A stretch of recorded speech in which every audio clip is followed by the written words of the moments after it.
Ó Mãe Santíssima, intercedei por nós para que possamos bem compreender os ensinamentos de vosso Divino Filho, nosso Senhor e Salvador Jesus Cristo, e as explicações dos pais da Igreja.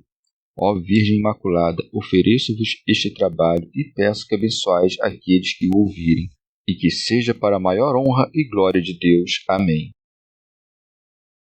Senhor onipotente, purificai o meu coração e os meus lábios. Vós, que purificastes os lábios do profeta Isaías com carvão em brasa, e dignai-vos, por tal modo, purificar-me com a vossa misericórdia, para que possa dignamente anunciar o vosso santo Evangelho. Por Jesus Cristo nosso Senhor. Amém. Senhor, abençoai-me. Que o Senhor resida no meu coração e nos meus lábios, para que anuncie digna e convenientemente o seu Evangelho. Amém. Evangelho de Nosso Senhor Jesus Cristo, segundo São João. A despedida. Jesus continuou falando com seus discípulos. Deixo-vos a paz, minha paz vos dou. Não vou-la dou como o mundo a dá. Não se perturbe, nem se intimide vosso coração. Vós ouvistes o que vos disse. Vou e retorno a vós. Se me amasseis, ficarias alegres por eu ir para o Pai, porque o Pai é maior do que eu. Eu vos-lo disse agora, antes que aconteça, para que, quando acontecer, creiais. Já não conversarei muito convosco, pois o príncipe deste mundo vem. Contra mim, ele nada pode, mas é preciso que o mundo saiba que amo o Pai e faço como o Pai me ordenou. Comentários dos Pais da Igreja. São João Crisóstomo. Como, porém, também estas palavras perturbassem os apóstolos, que ficaram imaginando os ódios e guerras que os aguardavam após a retirada do Senhor, de novo o Senhor os consola dizendo: Deixo-vos a paz, minha paz vos dou. Santo Agostinho. Deixa-nos a paz neste tempo, para que com ela vençamos o inimigo, e também para que nos amemos uns aos outros. E a sua paz nos dará no tempo vindouro, quando reinaremos sem inimigos, e quando nunca poderemos ser discordantes. A paz a nós é Ele mesmo, e como cremos que é, e como veremos de fato. Mas por que quando diz, deixo-vos a paz, não completa, e sim quando diz, vos dou? Deve-se subentender a palavra onde não está? Ou talvez algo oculto? Ele quis que significasse a sua paz aquilo que ele possui, e porque a paz que ele nos deixou neste mundo pode ser chamada antes de nossa do que dele, não há nada que esteja em conflito com ele, porque ele está completamente livre de pecado, e nós, por outro lado, temos a paz compatível com o estado que nos faz ter de dizer: perdoai as nossas dívidas.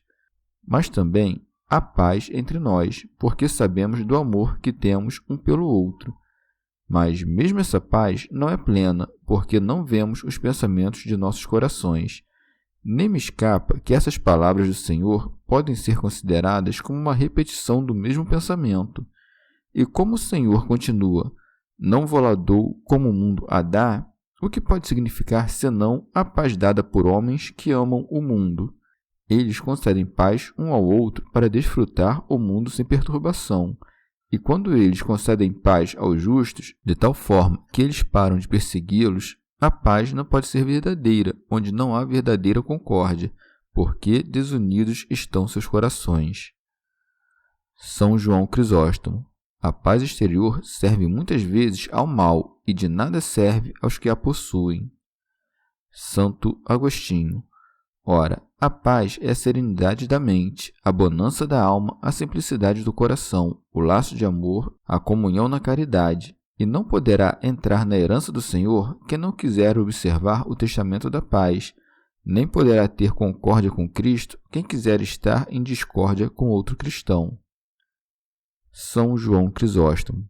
Como as palavras que acabava de dizer, deixo-vos a paz, eram próprias de quem se despede, e isto talvez pudesse perturbar os discípulos, por isso é que lhes diz em seguida: não se perturbe nem se intimide vosso coração. porque este duplo sentimento vinha de um lado do amor e de outro do medo. Santo Agostinho. O coração deles podia temer e estar assustado, porque Cristo sairia de perto deles, ainda que logo voltasse, e talvez ficassem como o rebanho que o lobo ataca na ausência do pastor, e segue-se. Vós ouvistes o que vos disse, vou e retorno a vós. Iria pelo que tem de homem, ficaria pelo que tem de Deus. Por que ter perturbado e estremecido seu coração quando, embora não mais à vista, Cristo não abandonou o coração deles? E para que entendesse que quando ele disse que estava indo embora, falava como homem, disse: se me amasseis, ficarias alegres por eu ir para o Pai. Pela mesma razão que o Filho não era igual ao Pai, por isso irá para o Pai, donde virá para julgar os vivos e os mortos. Mas também porque é igual ao que o gerou, não está separado do Pai, mas está com ele em todos os lugares, com a mesma divindade que não ocupa lugar. O próprio Filho de Deus, igual ao Pai na forma de Deus, porque foi aniquilado e não por deixar a forma divina, mas por assumir a de servo, também é maior do que ele mesmo, porque a forma de Deus, nunca perdida, é superior ao de um servo, que foi assumida. Esta, então, é a forma de servo, em relação à qual o Filho de Deus é menor, não só para o Pai, mas também para o Espírito Santo. Também, no que diz respeito a esta forma de servo, Cristo era inferior aos seus próprios pais, quando em criança foi submetido a eles, segundo o Evangelho. Reconheçamos, então, a dupla natureza de Cristo, aquela pela qual ele é igual ao Pai, que é divino, e a humana, que o torna inferior ao Pai. Uma e outra natureza não constituem dois, mas apenas um Cristo, porque Deus não é uma quaternidade, mas uma trindade. Ele também disse: se me amasseis, ficarias alegres por eu ir para o Pai, visto que a natureza humana merecia a alegria por ter sido assunta pelo Verbo unigênito, que torná-la-ia imortal no céu, elevando a terra às alturas, e que o pó incorruptível se assentasse à direita de Deus Pai. Quem, que ama tanto a Cristo, não deveria se alegrar, vendo sua natureza elevada ao grau imortal e tendo seu eu vindouro como glória por meio de Cristo? Santo Hilário de Poitiers. Se o Pai, por sua autoridade de ser o que dá, é maior, por acaso o Filho é menor pela admissão de ser o que recebe? Sim, o que dá é maior, mas não é menor aquele que recebe o ser igual ao Pai. São João Crisóstomo. Os apóstolos ainda não entendiam o que significava a ressurreição predita a eles, quando o Senhor disse: vou e retorno a vós, nem a doutrina adequada a respeito do Senhor, e julgavam que o Pai fosse superior. Dizia-lhes, entretanto, que mesmo que temessem por ele, crendo que não se basta para auxiliar-se, nem confiando que lhes veria outra vez, ao ouvir que iria ao Pai, convinha que se regozijassem pela ida a Deus, que é poderoso para acabar com tudo de mal. Tudo isso se dirigia à fraqueza dos discípulos. Por isso, ainda diz: eu vos disse agora antes que aconteça, para que, quando acontecer, creiais. Santo Agostinho. Todo aquele que tem obrigação de crer não deve crer antes do acontecido? Não é esse o louvor da fé, se o homem crê sem que tenha visto? Pois está escrito: porque viste, creste. Mas aquele a quem se diz isso não acreditou no que viu. Viu o homem e acreditou em Deus.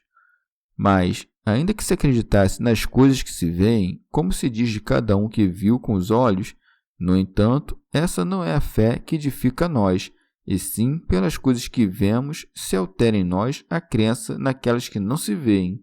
Está dito: quando acontecer, porque depois da morte o veriam subindo ao Pai, e depois de terem visto, deviam crer que era ele o Cristo, o Filho de Deus, porque pode fazer tudo isso e predizer antes que acontecesse.